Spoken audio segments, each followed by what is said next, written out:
for people working to be in the house doing nothing, just watching movies, staying in the house without no source of income coming in is really annoying, and is kind of a big challenge for us. I have to take my kids to my brother's place because my brother's wife is pregnant, so she had to just act to the police passing the road that there's no movement, that she had to go to the hospital to show people that yes, I'm pregnant. It's not as if maybe she's lying or something, but she had no choice because I don't have anything to give the kids to eat.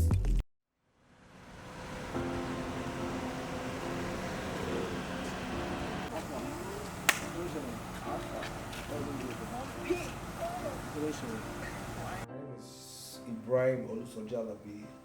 I'm the other brother to Yusuf, and we often see all the time. We see virtually all the time. But during this, from March, during this pandemic issue and all that, we've not been able to see. We talk on the phone all the time. We talk by WhatsApp, video call, and the rest, and we talk virtually every day. During this period, there was a time he called me up like, I needed to bring up his kids and stuff and all that. I was like, okay, no problem. I can't come outside because I remember there was the time I went outside. Before I could get back to the house, it took me like a while because of police and stuff on the road. So I had to tell my wife to drive down, act up and stuff. So she was able to pick up the kids, bring them back to the house. And ever since we've been like phone call and stuff. It's been very terrible. But to God be the glory, we are fine, we are good. We are here now, and but just I really pray this thing really goes all the way down and stuff.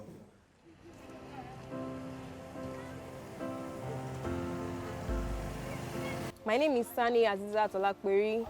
My mom is the owner of this business. We sell sanitizers, powders, perfume, varieties. Just mention general goods in short. Business has been a tad dull, considering the fact that some people are scared to come into the market to interact with others because of the fear of the COVID-19. And then I think generally it's just fear. It's just fear. Then the prices of goods have also gone up. Before the pandemic, we come Monday through Saturdays, but now it's just Monday, Wednesdays, and Fridays.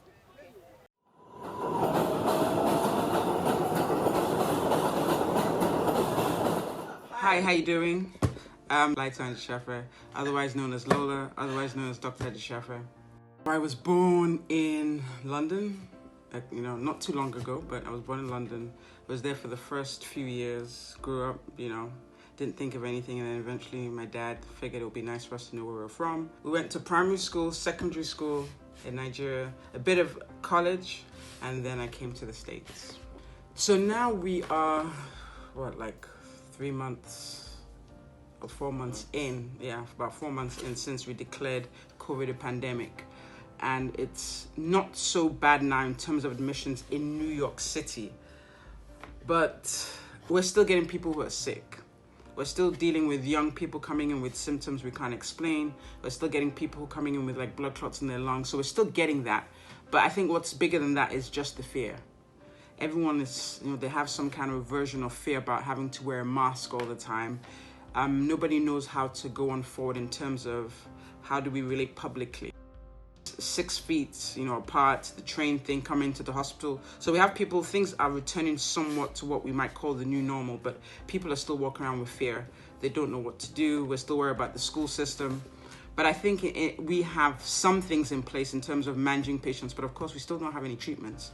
We have all these, these witch doctors, pushing or peddling like cures or options. Yeah, I don't believe them. 3 months, I'll be all through. Nothing is even coming with. I just do. Sometimes I forget to even come downstairs my house. Are you serious about this? I will tell you. Fortunately, the funniest one that my car was seized by the government. I keep calling every day. How far a boy, how's it going? Do you have anybody you can call? He's not supposed to. Say I need that bar. As in, there's no money. That was even to carry back. That's just the problem. The lockdown really affected me and my brother because He works in Okoye and I work at Obalende, so it's very close. So sometimes I used to drive around. Let me just go and say that to my brother, but it really affected the seeing. I didn't see him for like 2-3 months. But we keep calling ourselves, sometimes video calls, WhatsApp, everything, but there's nothing I can do to that because the government said that nobody, and the virus is very deadly. Everybody's just afraid going out. I miss my brother a lot because we grew up right from the scratch. We do things together. We do little business together, and we are just interwoven. We are always together. We see like every two days, and we speak every day. Personally, when we heard it over here, most of us were like, it's just a joke. That nothing can make us stay back at home. We've never experienced this kind of thing before, so we're like, it's nothing serious. We didn't take it serious at first, but later when we started hearing so many things about people dying and all, so I think that kind of opened our eyes to what was actually happening outside. But the general belief then was that it's quite deadly for elderly people. So I had to call my sisters abroad to like explain to my parents what the pandemic or the disease was all about, and then how do I put it? To advise them on how to take care of themselves, how to prevent their themselves from the virus and all.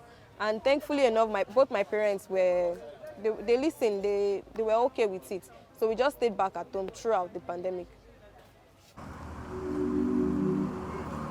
So next time, I feel the pandemic is not longer as scary as the way it used to be because I feel there's so many things I believe that we can get to go out, and even if at the end of the day we see so many updates on the increase in the COVID-19 patients and the rest, but I feel to an extent it's really gone down and everything has been taken to an ease.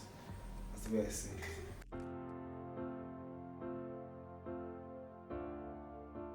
One day I was working nights. I was in the middle of night shift and I was just exhausted. I mean, headaches are not new for me, but I was tired. And then they tested, and that day was not a busy day, so they swabbed me and then they told me just to go home. But by that time, we were still able to have access to hotel rooms. So I didn't go home, I just went to the hotel room and literally slept the longest. I've never slept like 10 hours in a row. Like from that time, I think I got there to the hotel room like 1 a.m. till almost like noon, like I just slept. I don't know, maybe, yeah. So that's when I thought I might be positive. So I think I got my results like 24 hours later. So once they told me I was negative, then I just went home. When we first came out, I think it was May 4th.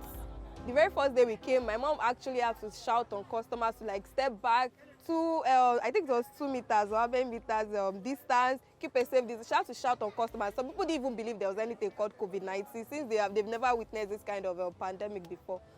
Má pariwo ni ẹ bọ́ ta o social distance o ẹ bọ́ ta social distance o ẹlòmíì máa bínú ọmọ pé kọ́tà ń sọ ṣé kí ló kọ ẹ̀jẹ̀ ẹlòmíì máa bínú á ní àwọn fẹ́ rajà à ń pariwo mọ́rọ̀ wọn màá ní kọ́ tí federal government sọ àti state sọ la máa ṣe wọ́n ní ká fúnra wa ní space but àwọn tó fẹ́ bẹ̀rẹ̀ rajà wọn ò mọ̀ yẹn ó ṣẹ̀ṣẹ̀ máa pariwo ní go ẹ bọ́ ta o ẹlòmíì àbínú lọ I don't care.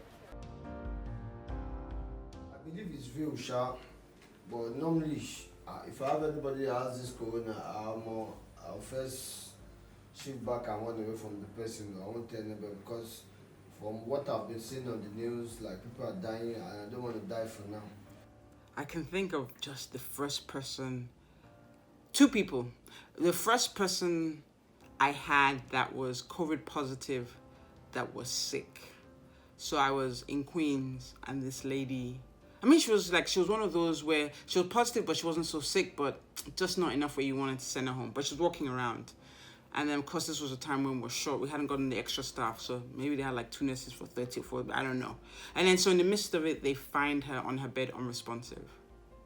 And we're just like, oh, Lord.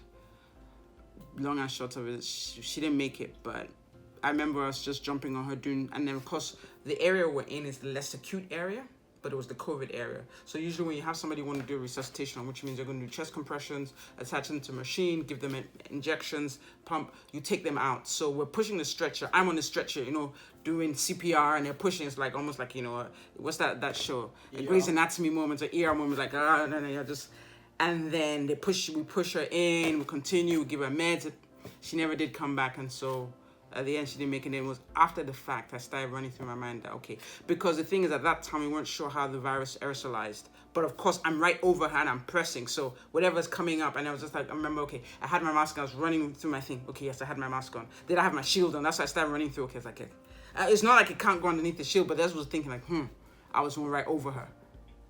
But yeah, then after that, it just occurred to me how bizarre the course of infection is with this virus. Like how people can be okay 1 minute and the next minute, and they still can't explain that totally. A lot of people have died, whether it's really Nigeria or not. I know outside Nigeria is real because I have sisters outside, and they have seen a lot out there.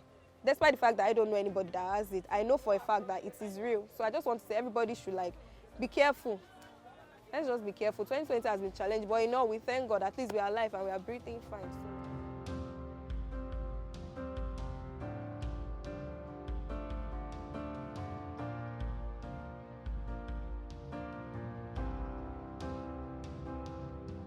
Man, go shop, go hustle, say we go take survive. Why not?